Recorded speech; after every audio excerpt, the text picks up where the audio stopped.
Dili man ko makapamista ninyo kay paadtuon ko sa Roma. Mao na nga mianhi ko karon ug gusto nako i-greet kamong tanan. Advance Happy Fiesta kaninyong tanan. Viva Señor San Isidro Labrador. Pakpakan na to ang atong mahal nga patron.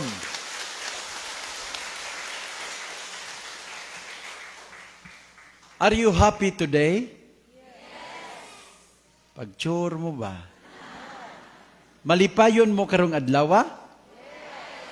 Ang pangutana nga naman. Duda ko basin nakadawat nag-inangayan. Bitaw ha?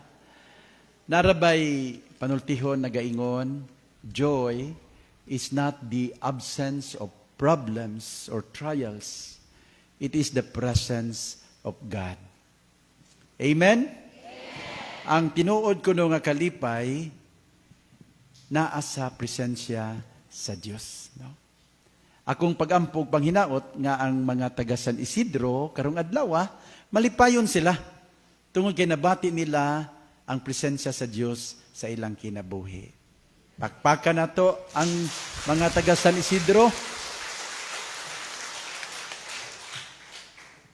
Tingani ang mga followers nako sa Facebook o sa social media na kakita o nakabasa sa akong gi-post karong buntag. Akong gi-shout out. Sa piniliay, ang away wala diha sa mga kandidato, kundili sa sulod sa kasing-kasing sa matag tao. Unsa ganito?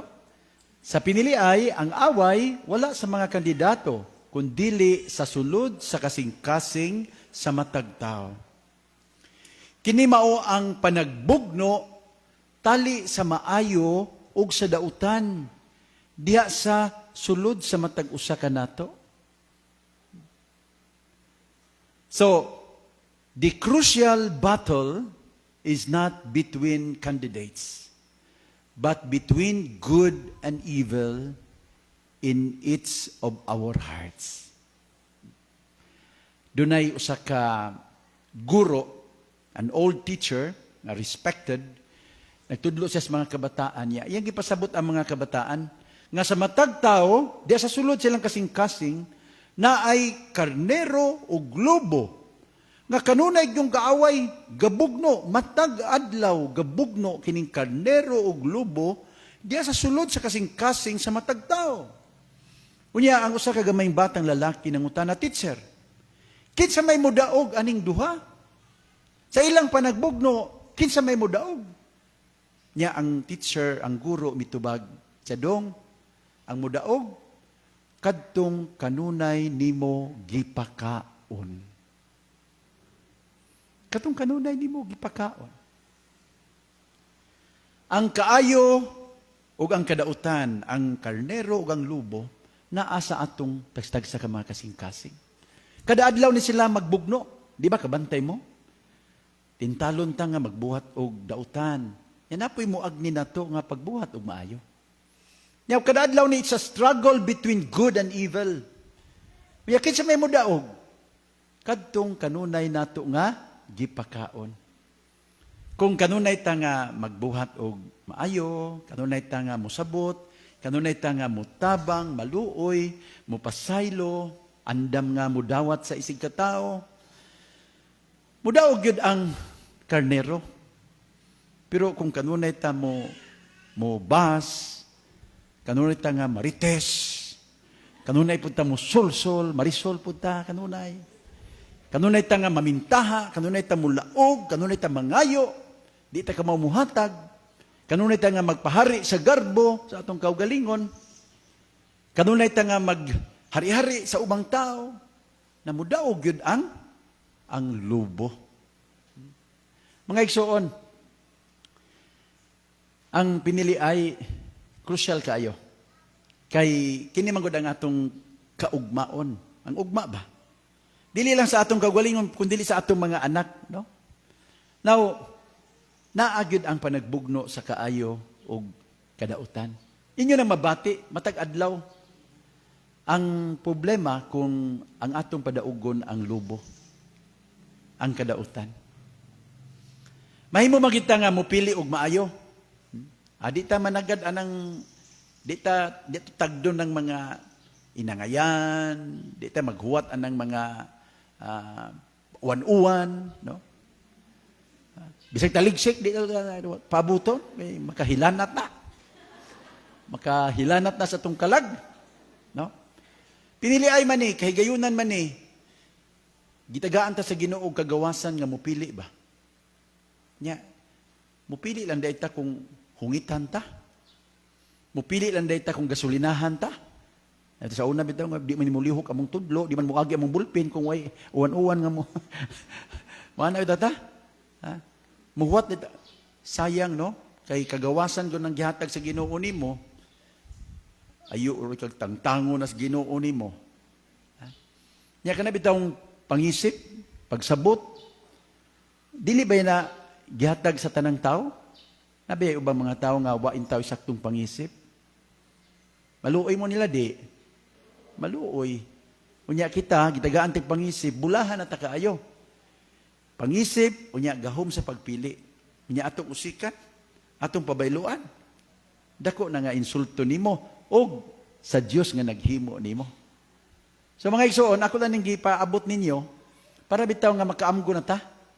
No? Nga nagitay kagawasan o kagahuman nga mupili sa pagpakaon sa karnero diya sa tagsag sa mga kasing-kasing. Unya, mabulahan ta. Kini nga awaya dili sayon. Kay tawhanon man ta kayo. Matintal man kita, makita tag color blue. Abisan gani color yellow. Ha? Murag matintal na ta.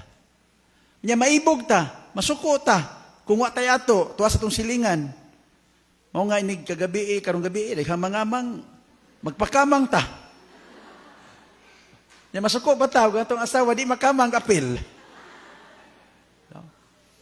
Pero mga igsoon, kanang di ni sayon nga away, ang lubo, ikontra karnero, ang karnero luoy. Mao ni kasinatian sa mga sumusunod ni Kristo. Dili sayon mahimong karnero nga maminaw sa Ginoo ug mosunod niya. Ngano man dagko kayo mga lubo nga nagpalibot nato. Nasinati na ninyo, di ba? Ang dautan daghan kaayo, dagko sila, gamhanan. Nagpalibot nato matag-adlaw sa atong kinabuhi. Ang yawa isog. Gusto kitang langkaton para maiya, maangko niya, mawala sa Dios. Pero mga igsoon, ang karnero dili magsalig sa iyang kaugalingong katakos. Magsalig siya sa iyahang magbalantay nga mao si Jesus. Kita ang mga karnero, huyang ta kaayo, dali na ta matumba, dali na ta may salaag, di ta mabuhi o kita-kita ra. Kinahanglan ta sa ato magbalantay nga mao si Jesus. Mao nga karong adlaw, ug sa mga tag-adlaw sa atong kinabuhi, gidasigid ta nga magpalaban sa atong magbalantay. Musangpit sa atong magbalantay. Maminaw sa atong maayo nga magbalantay nga mao si Jesus. Karong adlaw, ginanta na Jesus sa Ebanghelyo. Ang ako mga karnero, maminaw kanako. Mga taga San Isidro, akong pag-ampo, panghinaot, musunod ta niya. Simple nga tao, ang iyang kalipay naa sa Dios. Ordinaryo nga tao, dili siya gamhanan, dili siya mayor, dili siya kagawad. Pero dako siya sa mga mata sa Diyos. Arita mo sunod ni San Isidro. Di siya magsalig sa iyang kagwalingong katakos, sa iyang kauntiguhan. Salig siya kanunay sa Ginoo. Mamanggani, na sa dili pa siya mag-uma, sa dili pa siya motrabaho, moagi gyud siya sa kapilya aron mag-ampo. Sama sa usa ka karnero nga nagsalig kanunay sa iyang maayong magbalantay. Happy Fiesta kaninyong tanan. Viva San Isidro Labrador! Viva! Atong pakpakan ang ato ang Diyos ug ang atong patron.